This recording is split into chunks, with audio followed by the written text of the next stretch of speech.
the Leviathan Chronicles, an audio adventure.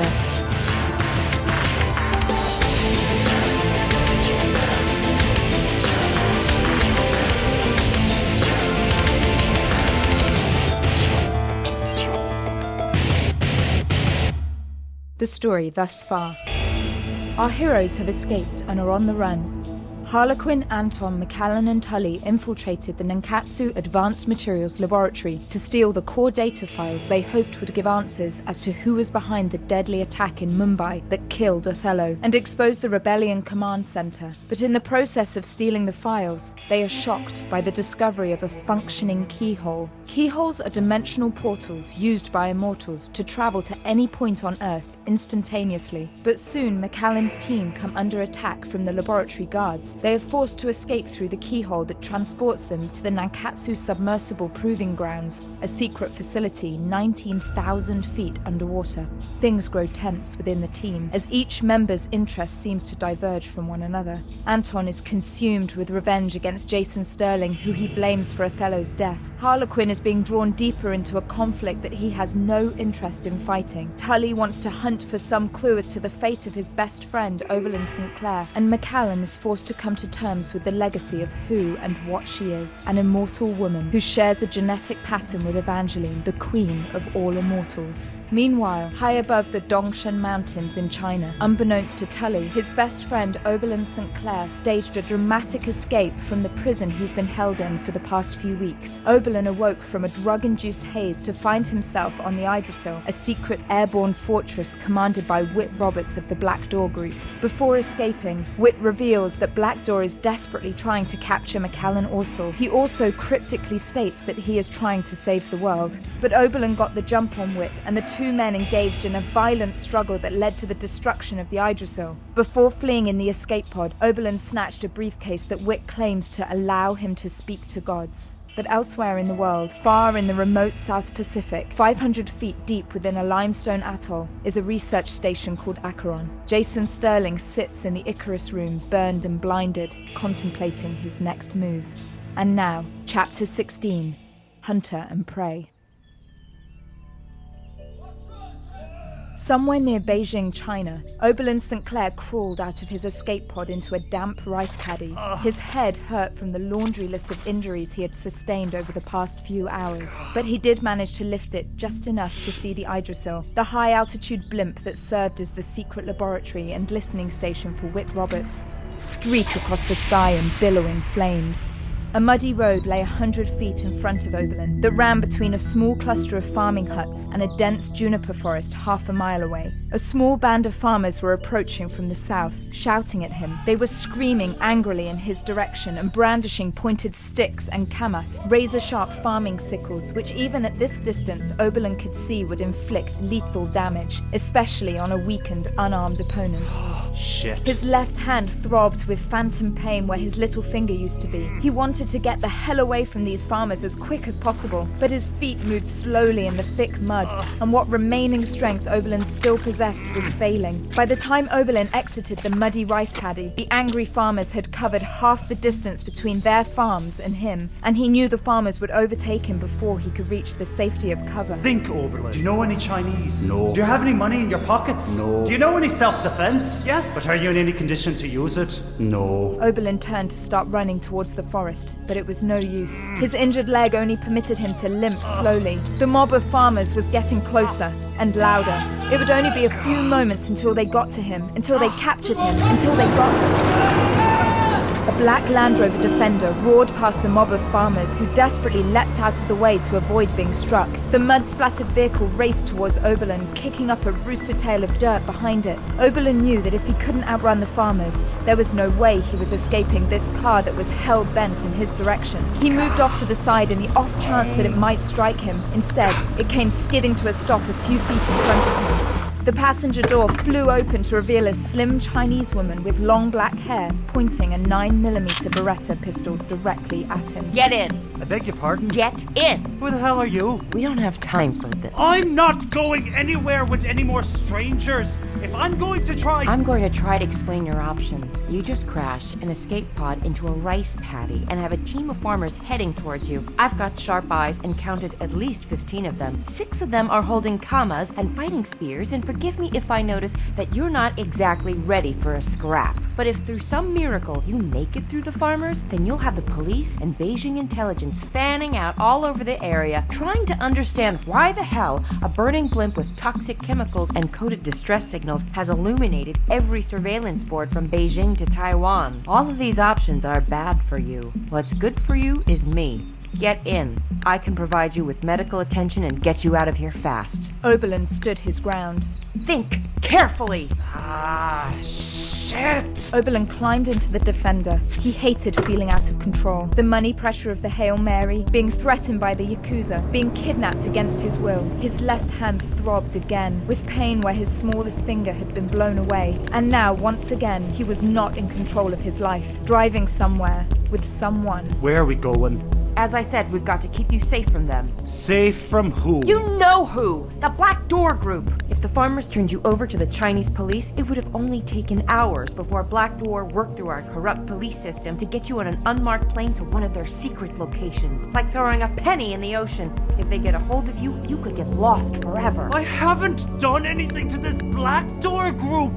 I'm just an engineer. And they fucking beat me and ruined my hand. I don't care who gets hurt. If you're still thinking about this in terms of human lives, then you're using the wrong unit of measurement. This is about the fate of the world. What are you talking about? And where the fuck are we going? I'm taking you someplace where we can heal you and get you ready to move again. A place called Sanctuary. You've lost a lot of blood and your injuries are severe, to say the least. It's a very special hospital. No one will find us there. You didn't answer my question. What do you mean? The fate of the world? What is the Blackdoor Group trying to do? Let me start by asking you this. Have you ever been to Tibet?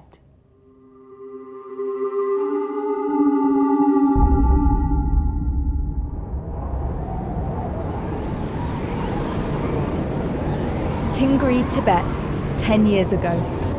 A team of 7 men was slowly trudging along the knife edge of Mount Shenglong. 6 of the men wore thick one-piece down suits that bore the insignia of the Chinese military. The last man, who stood in the front of the pack, was shorter than the rest, but marched forward with equal vigor. The smaller man's name was Dr. Teng Sui. He had made an incredible discovery. Dr. Sui, we are approaching the coordinates. Dr. Sui looked down at his altimeter, which read 23,000 feet. The tallest man in the group walked over to stand inches away from the doctor. Captain, you understand the nature of this mission. I cannot tell you what we will face when we enter the cave. My men were handpicked by me personally as the most effective combat team. The Tibetan revolutionaries put up any resistance. Our strike force will cut them down where they stand. These Buddhist monks serve no other purpose than to incite the common people against Mother China. If your research is correct, and the rebels have obtained a weapon of mass destruction, then we will take the monastery by force. I think they obtained something far more dangerous, Captain. I believe what we are looking for is just beyond the next ridge.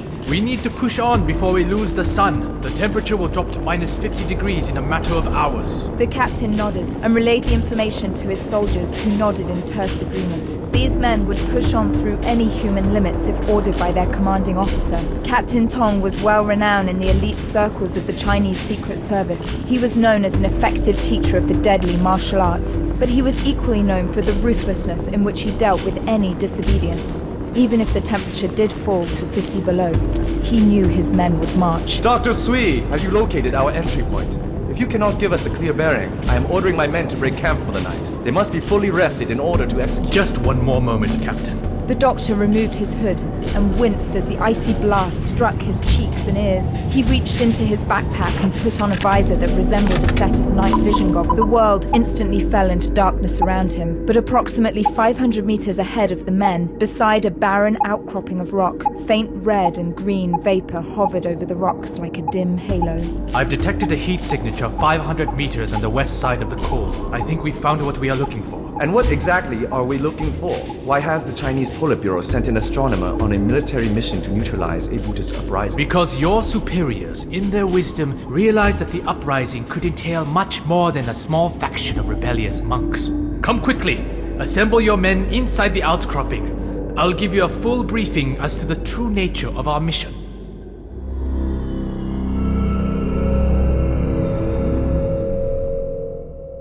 Less than 1 hour later, the 7 men had reached the outcropping and discovered a narrow crack in the rock face that barely permitted passage of the men and their equipment. They pushed and squeezed their way through, squashing all thoughts of claustrophobia out of their mind as they walked sideways, scraping their noses against the cold stone walls.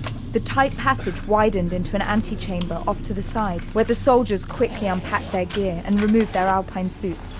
Strangely, the temperature was now almost 60 degrees, and each man found himself perspiring heavily. The doctor called them all over to a darkened corner of the chamber. Gentlemen, well, I realize that each of you will only take orders from Captain Tong. You're probably wondering why this mission has included an astrological scientist. Well, I'm afraid I'm more than a mere astronomer, and we are dealing with more than a rebellious Tibetan terrorist cell. As many of you might know, several years ago, the people's government began to invest heavily in researching the viability of advancing the Chinese space program to include the manned flight of our taikonauts. There have been ambitions of not just putting a man in orbit, but also planting a Chinese flag on the moon, or even further. The moon flight required a complete overhaul of our satellite and communication system, and installing the most advanced technology that our research teams have ever created. In doing so, some of our research satellites stumbled upon a very strange transmission, a very faint signal, if you will. That signal originated from this area high in the Himalayas, near some of the most remote Tibetan villages on Earth. The signal was directed towards the Soraxian Nebula, located near the center of our galaxy. What was more astonishing is that several days later, another signal left the Soraxian region heading towards Earth. It would seem someone outside of our world was speaking to someone inside of it. Dr. Sui, how is that possible? Well, as you can imagine, I was immediately fascinated. The idea that someone on Earth was having extraterrestrial communication was simply extraordinary. But as you can imagine, our military leaders were highly alarmed that whoever this person was, they were probably Tibetan and most likely enemies of the state. They were determined that the first communication with an alien civilization must not lie in the hands of a revolutionary, so the military set up a secret initiative called Group 9 that I am the chief of. But why didn't the military immediately destroy the source of the transmission? Because Group 9 has 3 directives. 1. To commandeer the technology used to communicate with Sorax. 2. To eliminate any people with any knowledge of the communication. And 3. To decipher exactly what was being said. Once we knew the transmission source of the signal, we deployed all of our resources to decipher and code break the signal to understand what was being said. The obvious fear was that Tibetan revolutionaries would somehow obtain access to alien technology that they could use as a weapon against China. That's ridiculous. No, Lieutenant, it isn't. In addition to being an astronomer, I have advanced degrees in prime number theory. Much of the mathematical basis for astronomy can also be utilized for cryptography and code breaking. Prior to working for the government, I studied linguistics in ancient civilizations and became one of the best decipherers of ancient text. The signal being transmitted was like a type of audio hieroglyphic, but with 3 dimensions to it. Bear in mind that our most sophisticated satellites were barely able to detect the signal, so the audio record we had was very incomplete. Were we able to decipher any of the message? Bits and pieces, but only one complete sentence. Doctor, what did the signal say? The message said, "The weapon is here."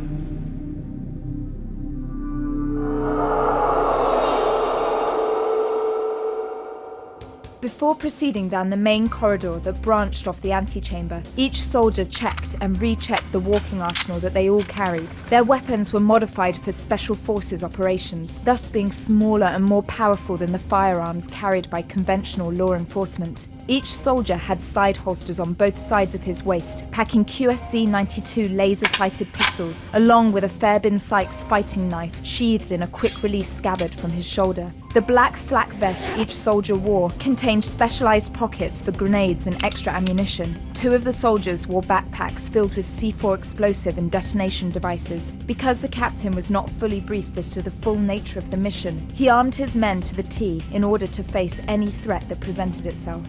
The corridor was low, but wide enough for the soldiers to creep forward in a 2x2 formation. 2 of the largest soldiers were at point with the Doctor and Captain Tong directly behind them. The team was issued low-voltage LED headlamps that glowed a dull red that only illuminated the 2 feet directly in front of them. It made the walls of the cave look crimson and lined with menace. Into the gates of hell we tread. Is this what awaits us beyond this world? Damnation. What are we awakening? Gentle chanting could be heard ahead. Captain Tong turned sharply and gave the hand signal for absolute silence. The soldiers slinked forward, making no sound as they moved. Only the Doctor, who was not trained in such stealth, could be heard breathing over the low drum of the chanting. There were voices ahead. Many, many voices. My God. Over the ledge, they saw it. A large silver sphere lay elevated on top of a stone podium, surrounded by over 200 monks who were kneeling in reverence. Their chanting echoed off the limestone walls and surrounded the strike force, who now realized they were outnumbered by almost 30 to 1. Captain, look.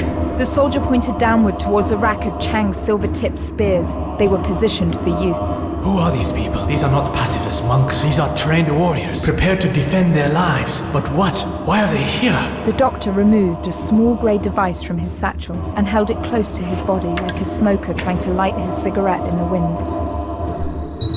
This sphere, this is their weapon. This is their Excalibur. We must destroy it before they can use it against Mother China. These Tibetan monks are rebels and they must be dealt with harshly. We must crush. In his urgency, a small pebble was kicked off the captain's boot and bounced lightly off one of the monks' shaven heads. The confused monk looked up and caught the briefest glimpse of the intruders before they pulled back into the passage. Gongze! In a blur of motion, the Chang fighting spears were distributed hand over hand to all the monks, who brandished their weapons along with polished metal bows and arrows. There are too many of them. Shut up. Silence, soldier. We have the high ground. This is our battle to lose. Unload everything! The monks dashed left and right to avoid the deadly barrage of bullets, but it was no use. The captain was right. They did have the advantage of superior field position. The monks ran up the narrow path towards the strike force in a single file, making them easy and pathetic target practice for assault rifles, spewing bullets at 120 rounds per minute. The bodies of the dead rained down on the living that was still guarding the grey sphere. This is a slaughter. The monks know their defenses and they guard this treasure, this sphere. I know it comes from someplace other than Earth. What do these people know about it? Enough to die in the cold tomb of rock within. Look out! A large volley of arrows was shot upwards at the invading strike force. The captain dove and tackled the Doctor, who seemed mesmerized by the spear. Fall back! The team pulled back into the antechamber for protection, but not everyone did so in time. 2 of Captain Tong's soldiers were caught by the razor-sharp knives being thrown at them, one catching a blade directly in the throat, and the other in his left eye, which caused him to fall over the ledge to his death. Their angle of fire can't reach us from within the chamber. But neither can ours. I remind you that we have other weapons. The captain exchanged one glance at his 3 remaining soldiers, and each instantly understood. The soldiers and captain reached into their flak vest and pulled out modified RKG-3 grenades and tossed them over the ledge into the pit of remaining monks. Several monks were thrown high enough to be seen from the ledge where the strike force was holding position. Again! But only 2 of the soldiers got their grenades off. The captain and the other soldier had their arms wrenched backwards by two bald monks that had surprised them from behind. The doctor saw a small metal door off to the side and realized there must be another access route up from the sphere. While the doctor ran to slam the metal door shut, a fury of fists erupted from the monks trying to kill the captain and his men. The captain and his 3 soldiers were among the most highly trained combat soldiers in the Chinese military, but they seemed to be losing in hand-to-hand combat to the monks, whose powerful limbs had become blurs of motion, throwing deadly kicks and punches that the soldiers struggled to block. The soldiers knew they were fighting for their lives. The first monk exploded upwards with a roundhouse kick that struck one of the soldiers' noses so hard that his nasal cartilage shot through the frontal lobe of his brain. Blood sprayed on the wall of the chamber and on other soldiers.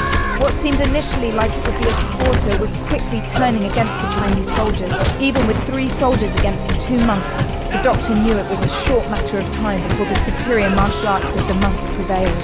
The doctor acted quickly and dashed to grab the handgun from the fallen soldier, and using both hands pointed the pistol at the first monk and pulled the trigger.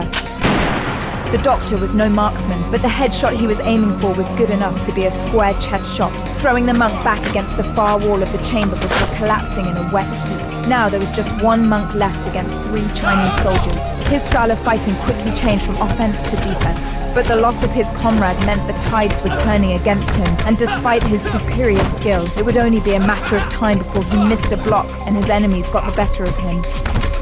Finally, they did. The captain managed to land a devastating 2-finger punch to a vital spot an 1.5 inches above the monk's heart. The monk recoiled for a full second, giving the captain enough time to unsheath his knife and land a sweeping cut across the monk's throat. We are not done yet. We have more monks to kill. All the remaining soldiers threw another 2 volleys of the RKG-3 grenades over the ledge, and then approached the ramp leading downwards to the sphere. The 3 soldiers and the doctor each carried assault rifles in both hands. The rounds that exploded from them had little accuracy, but this was a volume game. The strike force began literally mowing down the few monks that still remained. The team ran down the ramp, circling the room, leaving no room for any monk to hide. But the last of the monks weren't going down without a fight, and several more throwing blades were launched at the team again, catching another one of the captain's men. But by the time the 3 remaining members of the team reached the floor where the sphere lay, all motion in the room had stopped. The floor was a bloody sea of bodies, and the doctor desperately wanted to remove his flak jacket to escape the rapidly rising heat in the room. The large chamber was now sweltering with metal heat, perspiration, and blood. The doctor approached the sphere and could feel the power of the device. No lights, no surface markings, nothing. Just a smooth metallic sphere that... Doctor, look at the pedestal. What is this? What does it mean? The pedestal had strange carvings that permeated every inch of its surface. Where the sphere was utterly smooth and featureless, the pedestal was covered with carved depictions of men battling and screaming out in pain. Bodies and limbs were intertwined. In fact, it almost seemed like the pedestal itself was constructed entirely of a giant pile of tiny granite bodies. The doctor slowly paced the circumference of the pedestal, but despite the heat in the room, one scene on one of the pedestal's sides sent the coldest chill up the doctor's spine. There were countless bodies arranged in a circle that was surrounding a small sphere the size of a tennis ball. The artistry was astonishing, and the doctor could plainly see that their faces were crying out in horrible pain. Outside the perimeter of the depicted dying figures were 7 slightly larger men shooting beams from their hands into the crowd. This was their prophecy. They knew we were coming. Doctor, what is this artifact? Why would hundreds of men die to protect this metal ball? What significance or power does it possess that justifies the loss of 4 of my best men? I think the answer might be over here. All 3 men came around to the side of the pedestal where the doctor was standing. There was one small part of it that was not covered by the tiny faces and bodies of people in pain. It was a flat section with strange markings that resembled some combination of Chinese kanji and Egyptian hieroglyphics. One long stream of symbols stood out. Can you read what that word means, Doctor? Yes. Yes, I can. Extermination.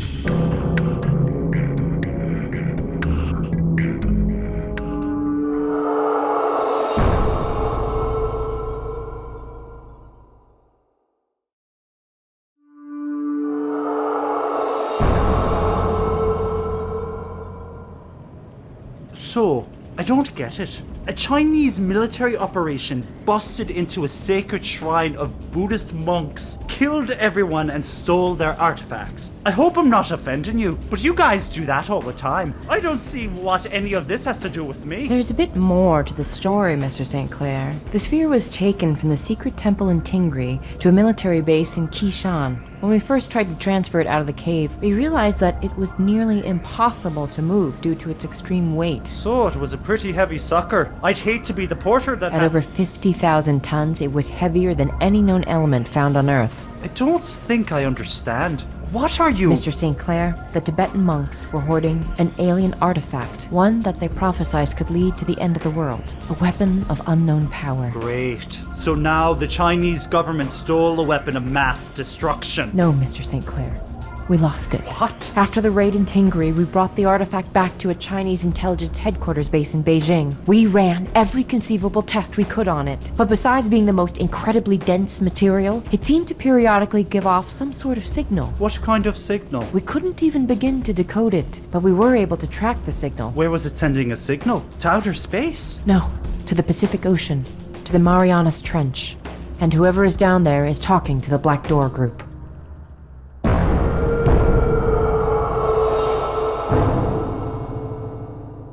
Back in Acheron, the secret testing grounds of the Blackdoor Group, Jason Sterling sat alone in the remains of the Icarus room. The room was almost pitch black. The only illumination came from the faint LED lights of the machinery and computers that still worked after the explosion. After the monstrous enforcers, giant zombie-like humans with whom Jason Sterling had established a full cerebral connection, were blinded and burned alive in the slums of Mumbai, thus overloading the mental transference interface. Now, Jason's reddened skin burned with irritation. It always burned now.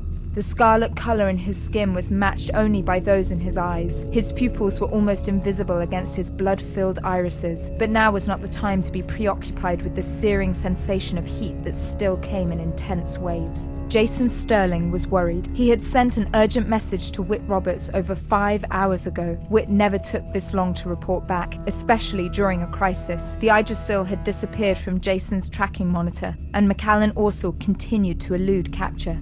Things were going wrong, horribly wrong. We have to free them from Leviathan. There must be other methods of extraction. How do we kill these damn immortals? How could they have ever come into being? How could they? His thoughts were interrupted by a blinking light on his console. Whitt, where have you been? What happened? My link with Idrasil has been severed. I can't find its coded transponder signal anywhere. Jason, it's gone. Whitt, report! What's happened to you? He stole it. It's gone. What? The Idrasil? We can self-destruct it remotely. We can build another communication station. A better one that...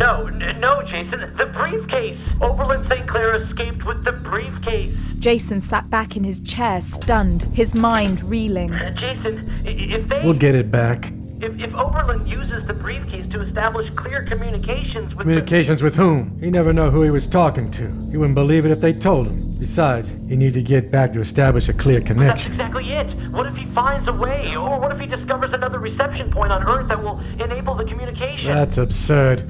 He doesn't know what he has. Smart, Jason, and he may get help to become even smarter. Before the Idrasil was destroyed, I picked up a high-amplitude carrier signal being beamed from a defunct weather satellite over Mongolia. Its frequency was well over 4,000 petahertz. I didn't have enough time to run it through a decryption program, but only one group uses a frequency so high. Blackdoor. It wasn't one of our frequencies we typically use. No weather satellite from the 70s could generate enough power to produce such a dense signal, so I knew it must be one of the other doors. Do you have any idea which one it could be? It's hard to tell. Door 3 specialized in Sino-American affairs, but I can only imagine what their focus is now. Haven't detected any activity for them for some time. They once had a very talented director there. But Blackdoor turning on its own? The signal was transmitting to a location near Beijing, not far from the Idrasil crash site. It's like they were tracking me. If it is them, if it is another group within Blackdoor, why would they be cooperating with the Chinese? I don't know. Well, can you go over and please talk to someone? I can't leave this station. At least not until the light fades. Whitt, I can't be near any light. It's all the burning, Whitt. Jason, I know I'm wounded, but I can control this.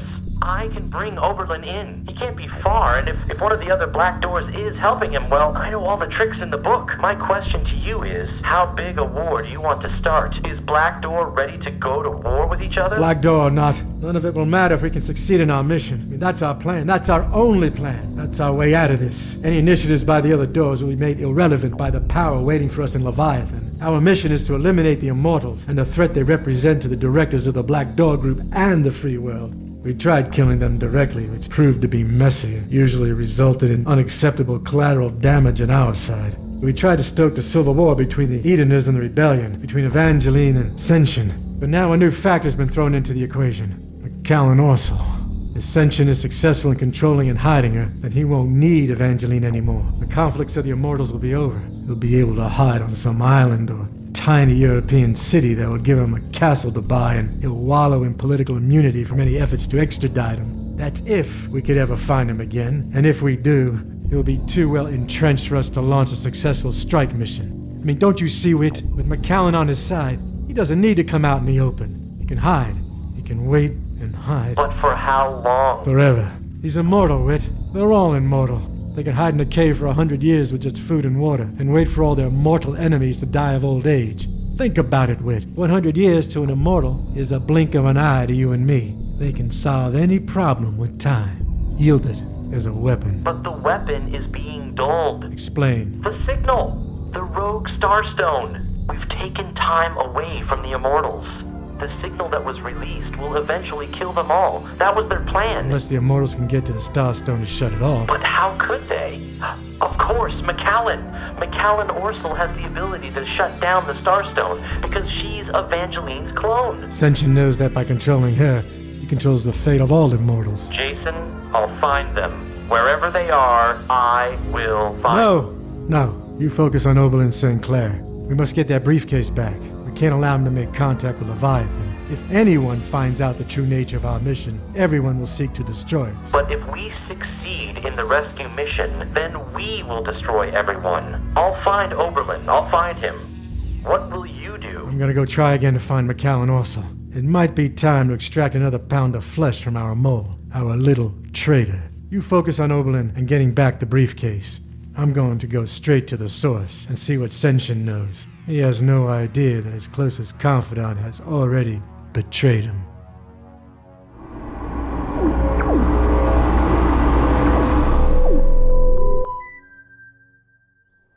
Whitt snapped the face of his two-way video cell phone closed. He slowly brought his hand to his head to touch where his ear had been, but stopped before he made contact. The pain was bad, but he had learned to block pain out during his assassin training for the Blackdoor Group. What he hadn't counted on was the loss of equilibrium. Every so often, he felt a cold blast of air hit his inner ear that caused the world to spin violently around him, knocking him to the ground. I have to accept that I'm physically compromised. To avoid physical conflict, I won't survive a fight in this state. Think. No good in this state. I have to heal myself. I need to fix what's broken. I need sanctuary. Sanctuary, the ultimate hospital for the wicked. There was one in most major international cities. Healthcare for spies. Whitt called a number he swore he would never use, but he knew how it worked. After a long tone, Whitt used his keypad to enter his exact GPS coordinates, then pressed pound. A confirmation tone replied back. No voices, no identities. Sanctuary, a private group that was originally set up for the benefit of the, quote, good guys, CIA, MI6, Mossad, that needed healthcare in the field, good for gunshot wounds when a normal hospital would attract too much attention, or when you were deep undercover. But soon, the anonymity of Sanctuary began to attract the attention of more nefarious types. Criminals, mafia, deposed dictators. Sanctuary's prices were astronomical, but price was no longer an object when you worked for the Blackdoor Group. 20 minutes later, an unmarked van approached on the dirt road that Whitt had finally collapsed on. It was approximately the size of a standard ambulance, but was completely devoid of any markings that would betray its Hippocratic intentions. 2 Chinese men and 1 woman quickly exited and secured Whitt to a reclining stretcher. Another man with an earpiece stood at the back of the van, brandishing an AK-47 assault rifle. Whitt could hear from the sound of the van door as it closed that this was a fully armored vehicle. The vehicle ran off towards downtown Beijing. Account code Blackdoor 23937 Tango Zebra. The young woman sat beside Whitt at a small computer workstation in the back of the ambulance, and after entering Whitt's code, gave a quick nod to the other men staring back at her. The van raced over Lee Shah Bridge and entered the city center, pulling into a garage of a beautiful office tower on Maytay Avenue. So this is where they hide us, huh? Spies, the villains, the unknown soldiers. They hide us in plain view, where no one would think to look for us. The van drove down several levels of a circular driveway before approaching a row of 6 large freight elevators, large enough for the van to pull into. It pulled into the third one, and Whitt was surprised to feel the elevator go further down instead of up. After a long descent, the van pulled out to a narrow loading dock, where 3 more Chinese men took possession of Whitt, who was still strapped to the stretcher and starting to feel dizzy from the loss of blood. They walked him to a white door with a red light above it. After 30 seconds, the light turned green and the door opened. They pushed Whitt forward through an X-ray machine to verify that he was not carrying any concealed weapons. After all, this was a hospital for the most wanted men in the world. Each patient was taken to a separate private room with heavily reinforced doors. Each hallway was monitored so that no patient ever saw another patient. Saddam Hussein could be getting his appendix taken out in the room next to Donald Rumsfeld, and neither would be the wiser. Complete, utter, and absolute privacy was the unbreakable rule of Sanctuary. Anyone who could pay the fees that rose to tens of millions of dollars would be admitted. Whitt often thought how much could be accomplished by raiding one of the sanctuaries, but there was several problems with that. 1, they were very difficult to find and moved locations often. 2, anybody entering Sanctuary was scanned for any weapon, recording or tracking device. And most importantly, Sanctuary served a vital role in the intelligence community, despite its catering to criminals as well. The top operatives at intelligence agencies were given the secret account number to use in case of last resort, life-threatening injuries. By conducting a raid, that agency would forever be banned from utilizing Sanctuary's services, and any agents held in its care anywhere in the world would automatically be killed. There was always a quiet debate in the community as to whether Sanctuary ever capitalized on the incredible privilege of information it enjoyed if it passed along knowledge of the identity and location of its patients. There's not much between a spy who's almost dead and a spy who is dead. Immortals, Senshin, even the Blackdoors would spend millions to know where I am now. Vulnerable, weak, defenseless.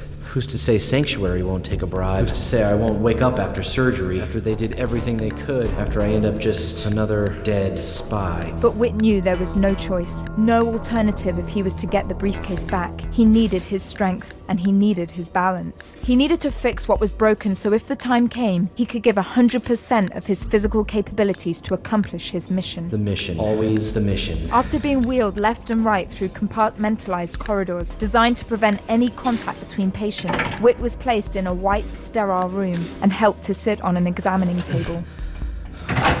Nice room, just like the one I put Oberlin in. Ah, sweet irony. If he only knew where I was now, he would get a good laugh out of this. A Chinese doctor entered the room and mentioned for Whitt to disrobe.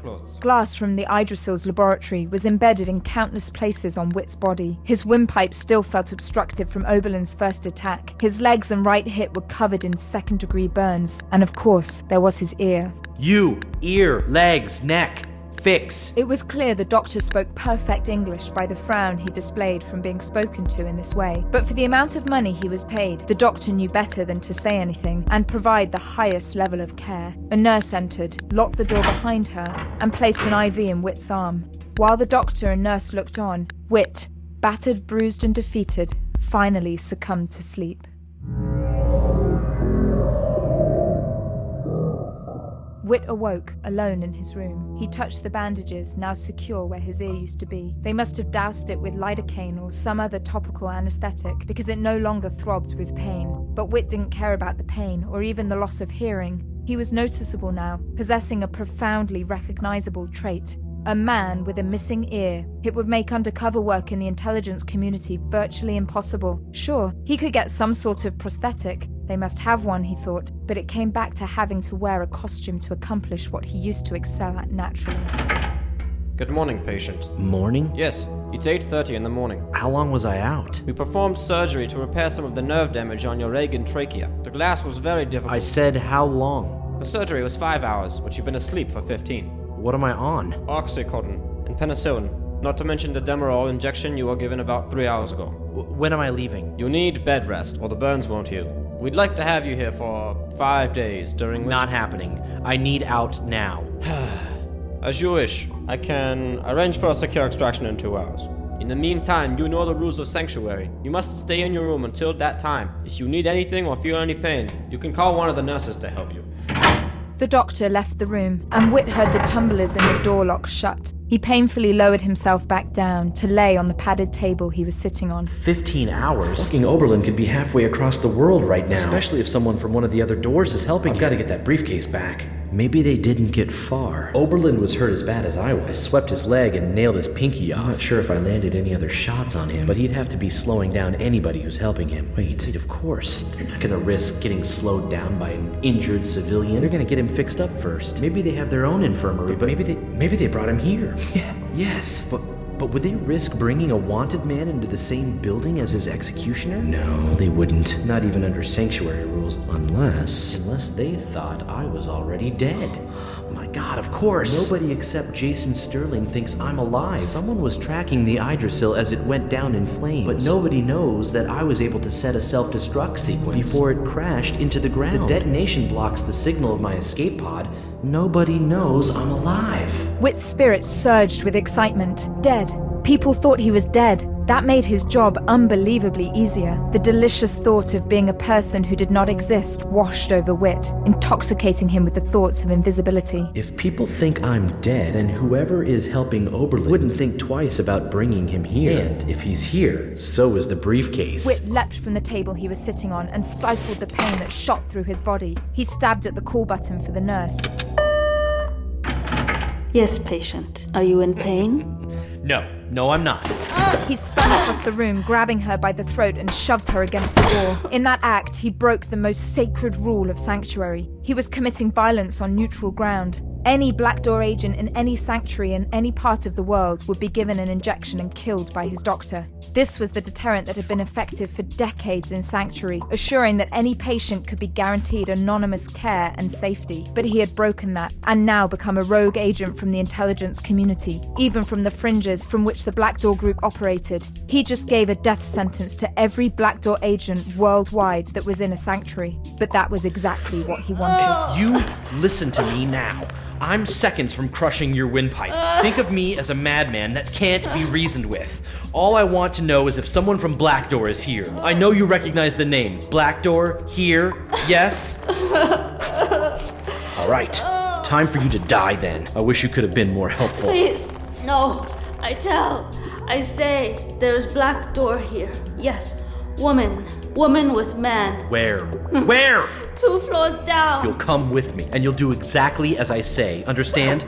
Yes. The nurse unlocked the door to Whitt's room and gently smiled at the guard outside. Excuse me, would you help me lift the patient? He's too heavy for me. As soon as the guard entered the room, he felt a sharp thud against the top of his spine, throwing him off balance. Before he could gather what was happening, Whitt had gotten a hold of his chin from behind and twisted the man's neck all the way around. His corpse fell to the floor at the nurse's feet. I think he could use some of your medical attention. Why don't you see what you can do? Whitt grabbed the guard's standard-issue MP5 firearm and bolted out of his room, locking it behind him. The hallways were so compartmentalized that he didn't run into anyone until he got to the elevator. The elevator guard was so shocked to see a bandaged patient running straight at him, brandishing a firearm, that he didn't get a chance to raise his weapon before Whitt tapped him twice in his left temple. This has never happened. No one has ever instigated a firefight within Sanctuary. I'm not prepared for this. There is no protocol. I must ignore my pain and act swiftly. Shock and awe.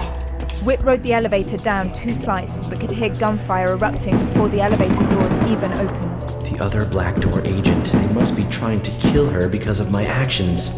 I'm flushing her out. The elevator doors opened, and Whitt saw a tall Asian woman holding 2 MP5s, one in each hand, running away from the elevator to another section of the hallway. 4 bodies were strewn casually on the floor, while 2 other guards ran out of the other chambers to attack the woman. They opened fire, but she quickly fell to her knees, sliding below their line of fire, and let 2 shots out from her own guns, dropping each of the guards who were clutching the gaping, bloody holes in their throats. The coast is clear. Move! Now! Oberlin warily emerged from one of the medical chambers, clutching a briefcase, and hurried to catch up to his protector. Whitt stared intently. The briefcase. Oberlin. He could take the shot. Clean line of fire. He cocked the gun back and took aim. But Miley heard the hammer being pulled back before he could pull the trigger. She let loose a barrage of bullets streaking at Whitt, driving him back into the elevator. Damn! Whitt waited 1 full second and dove headfirst out of the elevator, exhausting what remained in his clip in an instant. But he hit nothing. He hit nothing because there was nothing there, or more precisely, no body. Miley and Oberlin were nowhere to be seen. They had gotten away again. No! Whitt limped as fast as he could to the end of the hallway, which veered off to the right, leading to another elevator bay. I've lost them. Fucking lost them. Whitt walked back to the central hallway, where most of the guards' corpses had congregated. They were outside one of the medical chambers that featured blood splattered on the walls. This must be where they kept her. Whitt kicked over one of the corpses and found a small black satchel that the guard's body had covered up. He grabbed the bag, ripped it open and poured through the contents, trying to find some clue about the person that had stolen his prey from him twice. He examined the handbag contents but found only one item of interest, a receipt for 2 train tickets on the Qinghai-Tibet Railway from Beijing to Lhasa, the capital of Tibet. Tibet.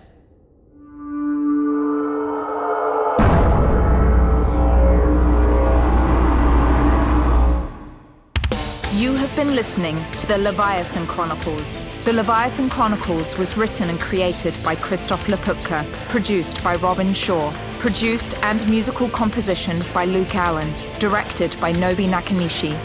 For a full list of cast and crew, or to purchase the ad-free director's cut, go to leviathanchronicles.com. Thank you for supporting us, and thank you for listening. To discover more podcasts set in the Leviathan universe, go to leviathanaudioproductions.com or follow us on Facebook or Twitter. Leviathan Audio Production.